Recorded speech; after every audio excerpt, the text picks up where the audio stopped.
Hello folks and welcome to 4 Season Backpacking. Please subscribe for the latest outdoor adventure videos. Okay folks, well I've got the Hexie stove on the go again. I'm going to have a coffee and another food pack. So I've got a few cubes on there because I've got quite a bit of water because I'm doing the coffee. And I'm going to have one of these. This is Beyond the Beaten Tracks ready meal.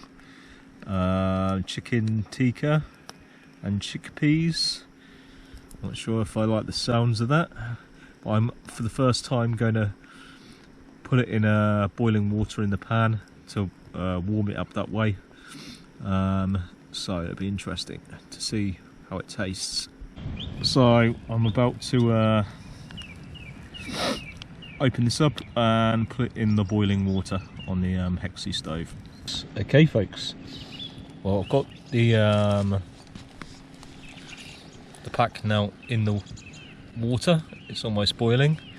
I don't think you're supposed to open it until obviously it's ready. I don't get all that toxic smoke from the Hexie burner in my food, so I'm not opening it up. And then I can turn it around and heat both sides, I guess.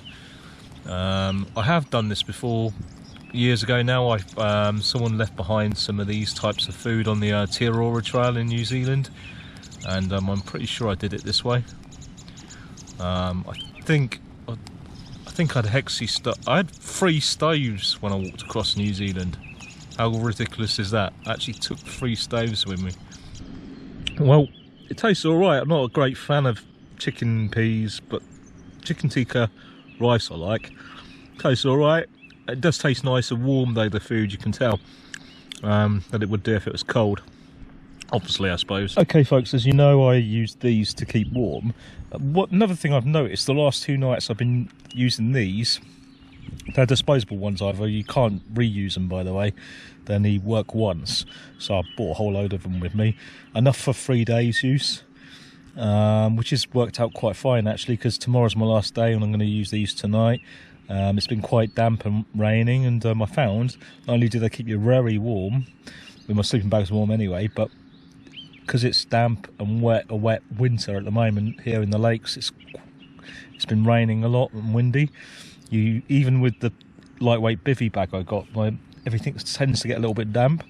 The tent doesn't leak, but it just gets damp, like, you know. And because you're putting the tent up in the rain as well, obviously it's hard not to get anything wet. But this actually dries any dampness of the sleeping bag or anything, clothing or whatever, away inside your sleeping bag if you use all 3 of them at once.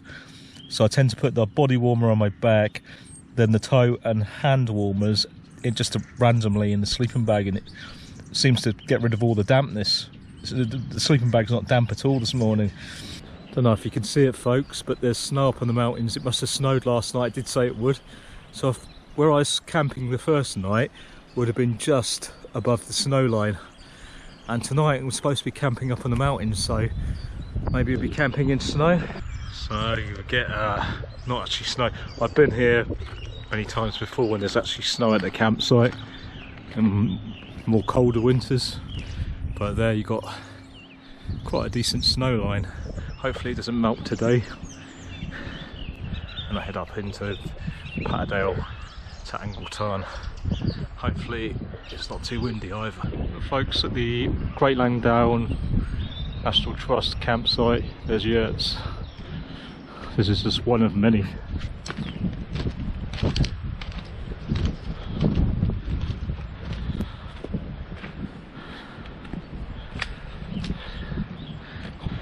Just walking towards the bus stop to get the bus to Ambleside, and then from Ambleside I'm getting the bus to Keswick, and then from Keswick I'm getting the bus to Penrith, and then from Penrith I'm getting the bus to Patterdale, where I'm going to walk up to tarn and camp there. Hopefully there's a bit of snow still, and hopefully it's not too windy as it was last night.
Okay folks, just arrived in Patterdale.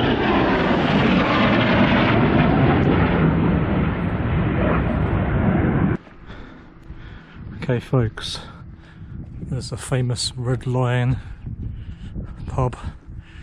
You'll walk past this if you're doing Wainwright's coast to coast, as I did back in 2012. The red phone box is still there, the little shop is still there. Check that out tomorrow when I come back down.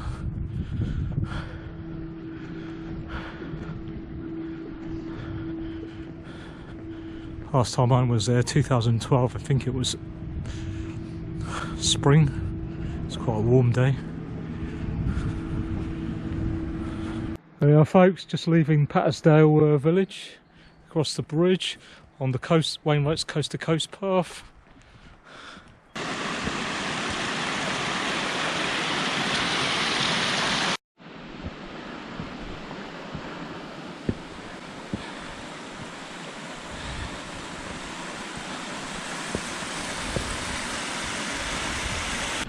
Well folks, as many of you know the lakes very well, would have probably been up here or done Wainwright's coast to coast. I'm just walking up to Tarn now from Patterdale village. Looks like they're doing some work on the path up here. I thought it was people struggling to try and get down the hill. I didn't realise they're working on the path. This path's awesome. I remember it being one of my favourite paths on the coast to coast trail. So awesome, man.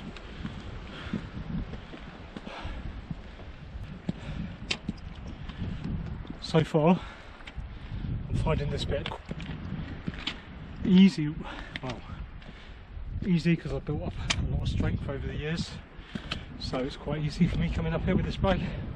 It's not really steep path. I wouldn't class it steep myself, but for some people, of course, it may be steep. When I did the coast to coast back in 2012, I actually did travel a lot later. I was really into my bike gear, and as time progressed, I just got more into luxuries. You know, you get bored sitting in a tent in bad weather, so you want some luxuries, like you want to watch some films or something. You need battery power, for that you need loads of batteries. Not only that, if you're going off on a remote hike for a week or so, you need more food, you need to carry more gear because of changeable weather as well. Well, so far I found it easy, quite easy coming up here. As I said before, I hike a hell of a lot. I run every day. I walk one day, run the next. So not every day, walk one day and run the next. 10k a day. Well folks, I've got my love back for the mountains and the Lake District. As I said, I kind of fell out with the mountains because of my heightphobia and weatherophobia, because I've had some bad experiences in serious weather on the mountains. It's kind of, and I used to drink too much coffee actually. I've cut that back on my coffee. I think that was making me nervous. So I got to here folks, started raining, didn't it? A bit of sleet as well. And of course, as soon as I got my waterproof gear on, it stopped almost. Doesn't look too good, I know it's gonna, it looks like it could hammer it down. It's supposed to hammer it down at some point. I always used to have a saying when I hiked the mountains or out in the wild, remote areas, Richard, the weather cannot kill you. But of course, looking back on it, yeah, the weather can kill you. I mean, I've been in over 100 mile/h winds in winter. Bit of snow up here. We must have had snow last night, it's melted since. So I'm thinking, yeah, tonight if it rains, definitely be a bit of snow in the morning.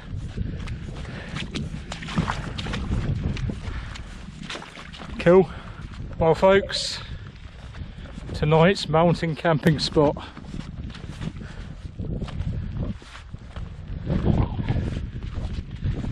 There's some other people down there by the looks of it. Quite a few people did say it was a popular place to camp. Not if they're camping.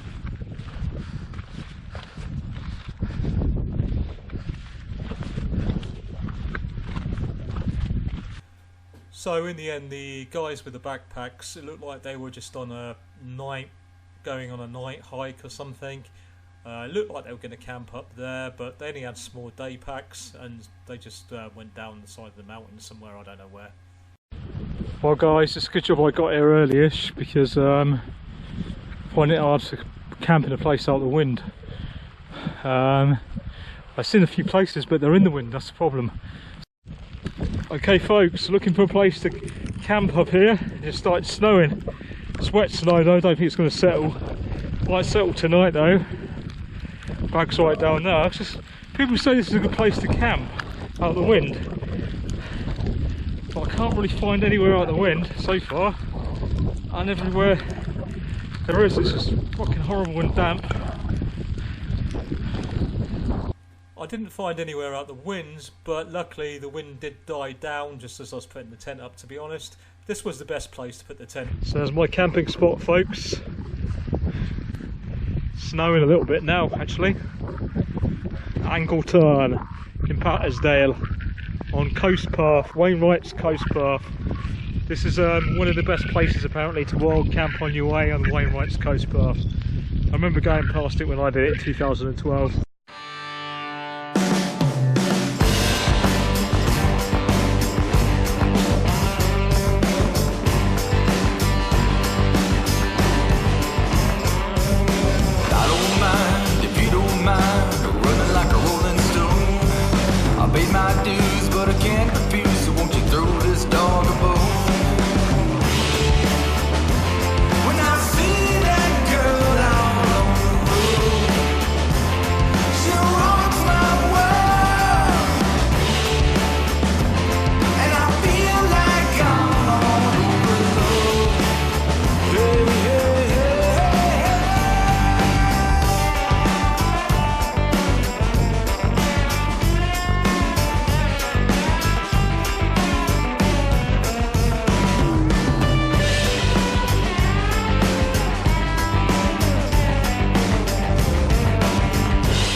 Okay folks, that's my toe spacers. Helps my bunions from getting worse. It's separating my big toe, so it's not bending inwards, so hopefully that stops my bunions from getting worse. Sorry for showing you that folks. Yeah, these are the toe spacers, big toe. You can get ones for each toe, but these are for big toes, right? Anyone who suffers with bunions, I'd really recommend getting these. It stops my big toe rubbing on my little toe, and it also helps I think stops the bunion from getting worse. A lot of people suffer from bunions, and especially like if you're carrying big heavy bag over long distances, it can deform your feet, which it has done with me. And a lot of people suffering a lot of pain with them, but this helps my toes from stop rubbing each other. It does help, and I've been wearing them hiking with that bag and the big boots, and they're brilliant. My toe's not so sore, my big toe or my little toe. Definitely recommend these. I got them off Amazon. I'll put a link up for them in the description. So folks, this is the sleeping bag I'm using. It's a Rab Ascent 900. It's a very warm sleeping bag. It's the woman's one. I got the woman's one because I'm short, and for some reason the woman's version is shorter and the men's version is longer. So yeah, and I also use this ultralight mountain equipment bivvy bag, emergency bivvy bag, to put around my winter sleeping bag, stop it from getting damp. Not only that, you got the added benefit of making it a little bit warmer as well. So I'm just going to put that around my sleeping bag now. Okay, as you can see, so that's the sleeping bag nicely in the emergency bivvy bag. And now I'm going to put a silk liner in the sleeping bag, because that keeps the sleeping bag from getting dirty, because you don't want to wash down sleeping bags too often. The more you wash them, the less loft they're gonna lose their loft, but you do have to wash them eventually, but the less you wash them the better. So use a liner to stop them getting smelly and dirty, and it also adds to the warmth again. So this is the silk liner I'm using. It's a sleeping bag liner, Rab Silk Mummy one, and it's also a short one, like pretty much the same size as a sleeping bag, so it fits nicely in there. And yeah, I'm short, so it's brilliant, and I don't want to, what's the point in having an extra long sleeping bag, which I've done in the past. So I'm trying to make my bag lighter than it is, but it's still heavy. But there's a good reason for that. I'm not going to be cold tonight. I've got loads of food. I'm going to have no worries whatsoever, and it's probably going to be -5 tonight, I think, and it's already wet snow outside. There could be some high winds as well. Okay, so that's the silk liner in the sleeping bag, and that completes my winter sleeping bag setup. I'm also using the Jack Wolfskin tent, because to be honest, I think it's all right with the kind of camping I'm doing at the moment. It's pretty damn sturdy. It's built like a tank. It's not really a full season tent, but you know, all the other gear I got is going to keep me warm. I can't see it being very deep snow tonight. I do check the forecast when I can, but another reason why I carry a big bag is because I don't do one night wild camps when I go these places. Because I'm self-employed, I can go off on longer trips, so I usually do a week trip. It works out better because I've got to travel far on public transport, and it costs a lot of money to get here, so I might as well make the most of it, and I do a week. And of course in a week you can get summer, winter all in one, so I can't do these ultralight kits, which is all well and good. They are impressive. I like the YouTube videos, but the fact is that, yeah, I want to be not freezing at night when it's like -20, which can happen this time of year in February in the mountains. So yeah, I've got gear for that. You know, then it could also be like 10 Celsius at night, which it has been, and that's no problem, but I'm carrying the extra gear because I know that can happen. Okay folks, I'm going to try a fish sushi from Aldi. I've never tried them before. I've obviously had fish sushi from Sainsbury's. They're pretty expensive and they're really nice, but I'm going to try this one. Looks, I'm starving, so I'll let you know how it tastes. Okay folks, well, it's looking good, so I'm looking forward to trying this. I'm absolutely starving. Yeah, that tasted good. I enjoyed that.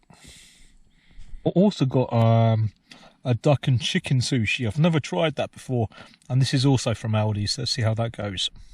Oh man, that looks good. I just had the fish one as well, now I'm having the duck one. Does look good. Okay folks, well, it's prepared to eat. I am starving.